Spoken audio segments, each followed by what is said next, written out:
morning. Welcome to Margaret being Margaret.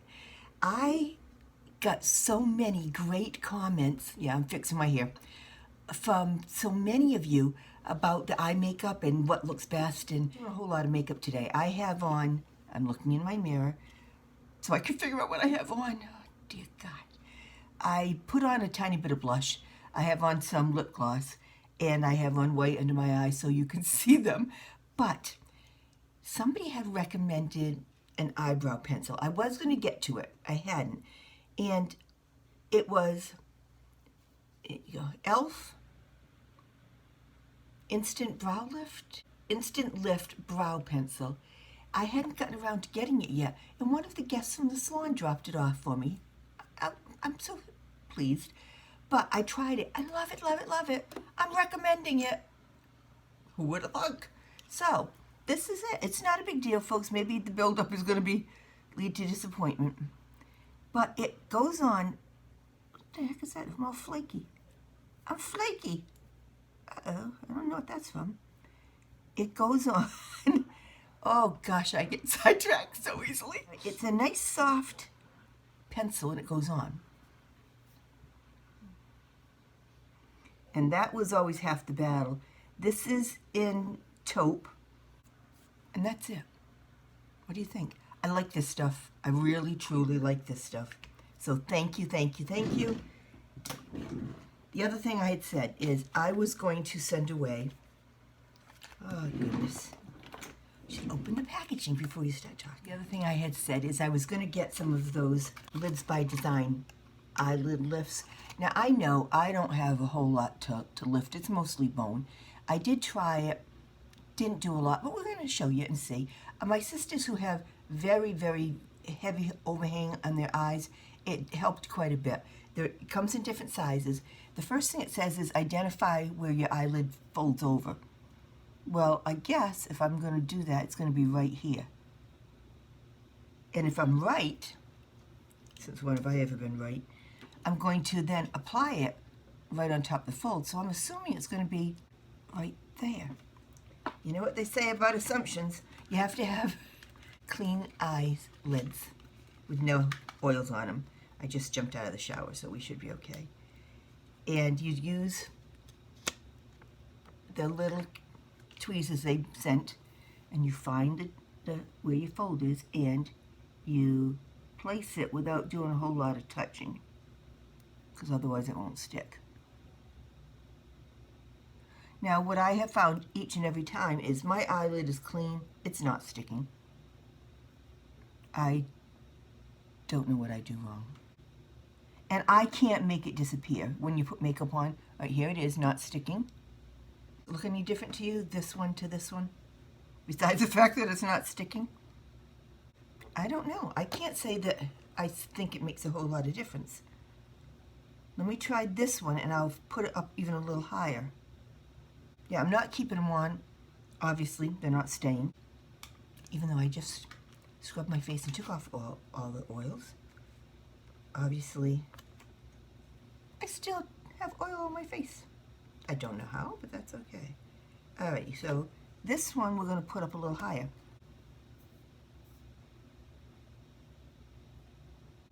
Goodness gracious.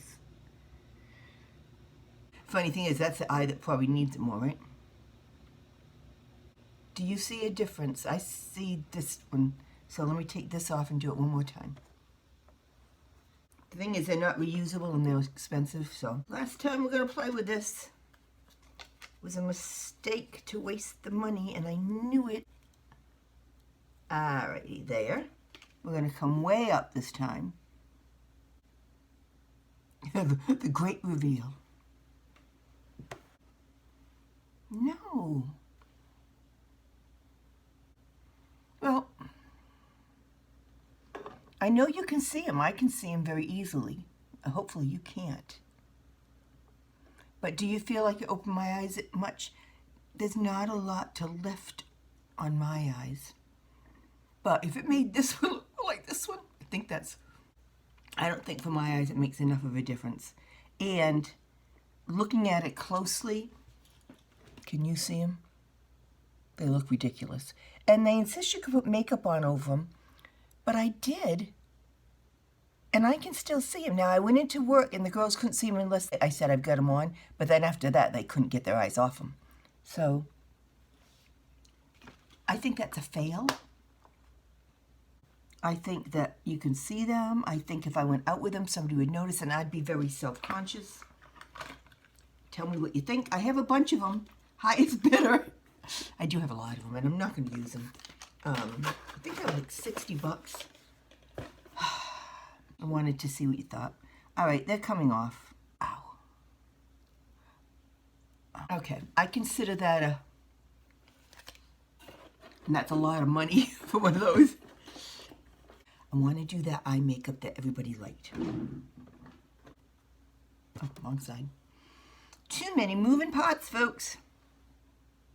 And no, I hadn't put this on already. That is not why they didn't stick. I heard you. I heard you. I heard you saying it.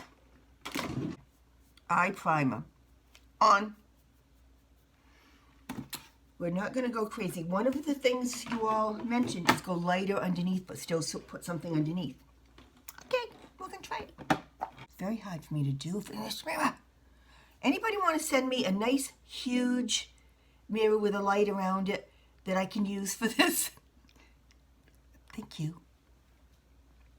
And I'm kidding, I don't. You know, I'm not kidding. Somebody on one of the sites, an older woman put up, they had sent her a great big beautiful mirror, but you need the light ring to do this. So I can't get close enough and still have my makeup mirror. I guess, you know, when all else fails, move in.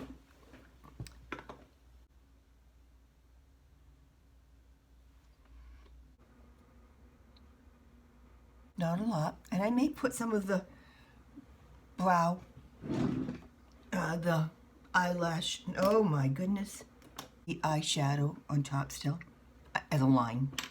Somebody sent a message saying how thrilled they were to see somebody with the same kind of eyes as they have, where we have so, look at the space between the crease and the top.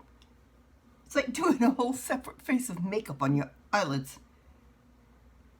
And the secondary problem, which we all have a million problems, is that my eyes turn down so much that I don't want to go like this and bring it down, because that just makes me look sad, tired, and like I want to cry. Is that descriptive? Let's do what you all told me I should do. So a little bit of liner above, but I don't want the liquid liner. That I really feel is just the wrong thing for me. I could be very classy right now and say I'm going to dip this in water.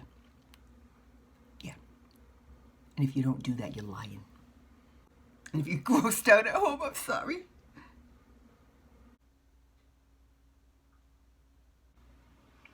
I still do feel like powder is the right way to go.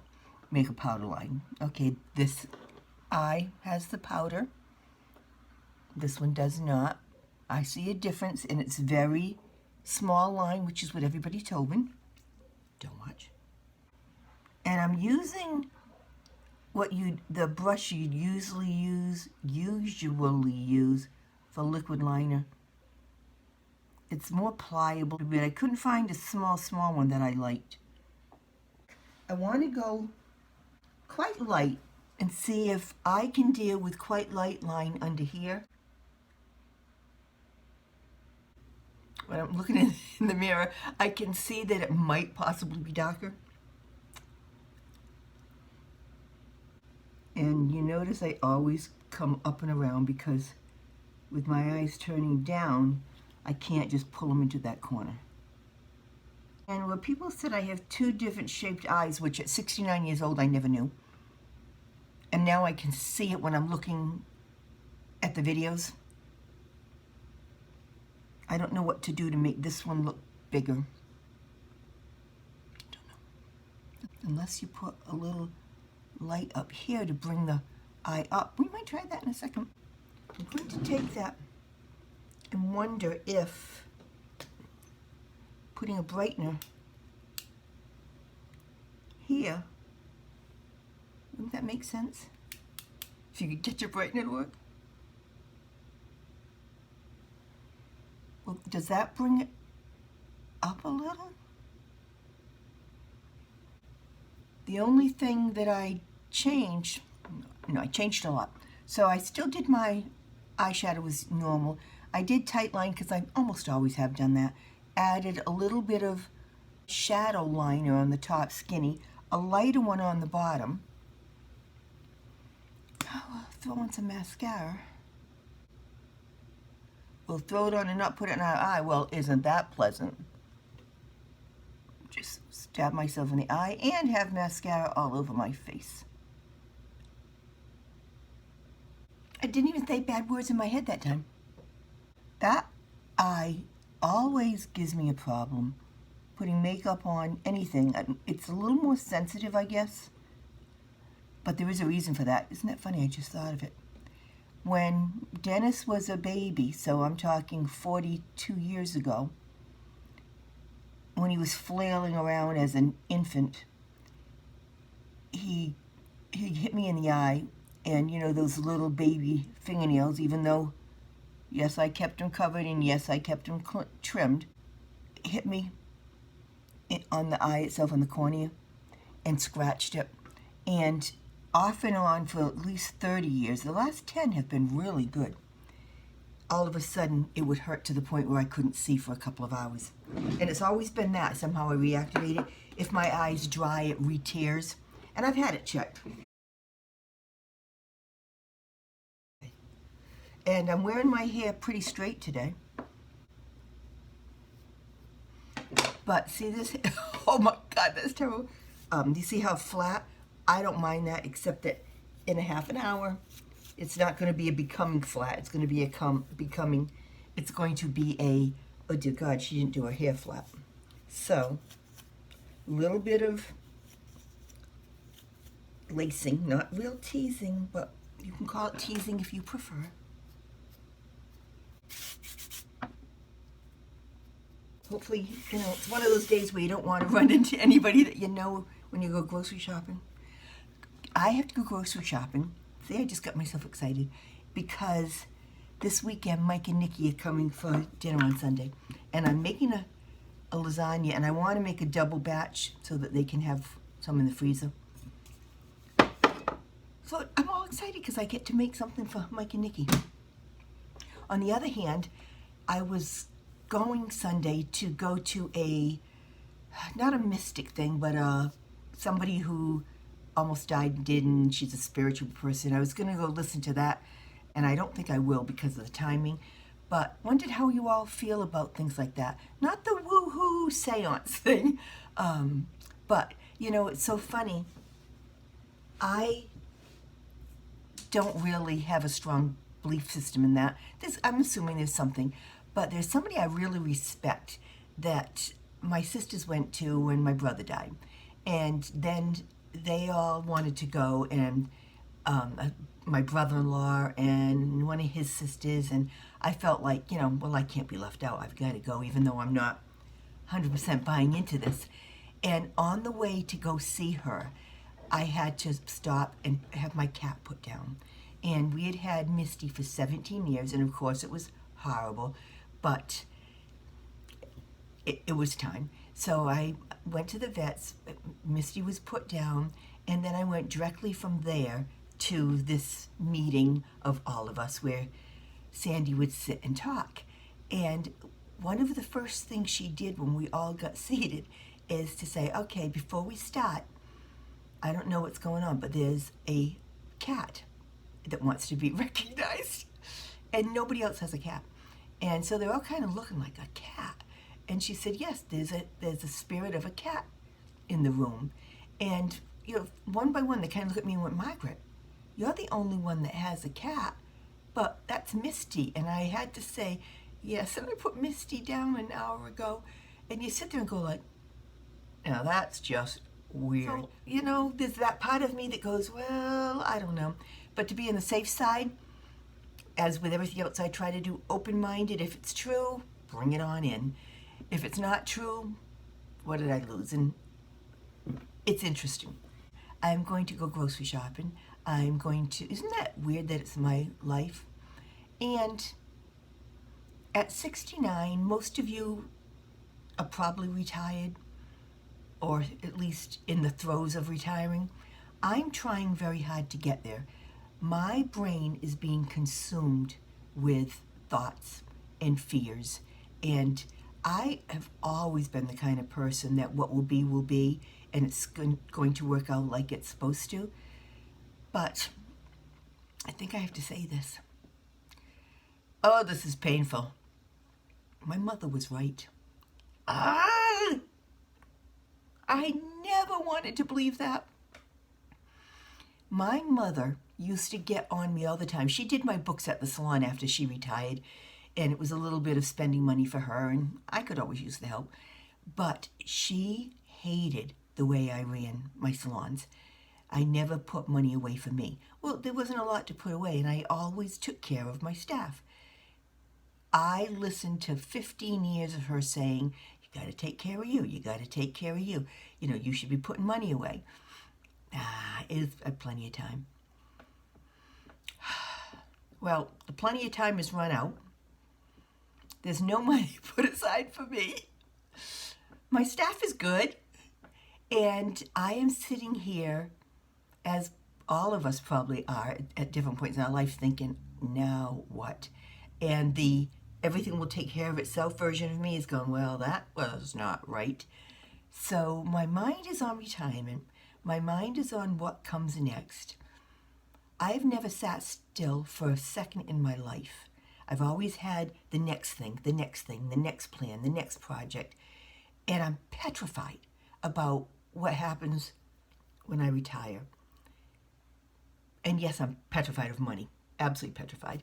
Never had it, but I'd like a little of it so that I can breathe. And I'm at the point in my life where I'm thinking, I can't breathe. Thoughts, suggestions are welcome. Not, don't worry, God will provide. If that's going to happen, that's going to happen. But I'm not finding that real comforting to, okay, how do I put food on the table? And what do I do to stay active? It's so funny. Volunteer. Does nothing for me. I'm antsy. I need to create. I need to do. Sit, knit, hats. Everybody has said that, knit for, that's sitting doing nothing. I'm antsy. That's when I do that stuff at night. That's my relaxation.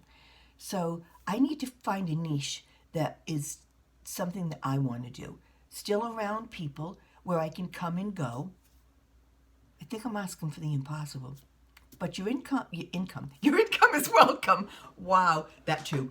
Your input is welcome. And if you like this video, please like, subscribe, and share. That's part of the retirement thing that's in my head. And you all have a nice day. Thanks for watching. See you next time.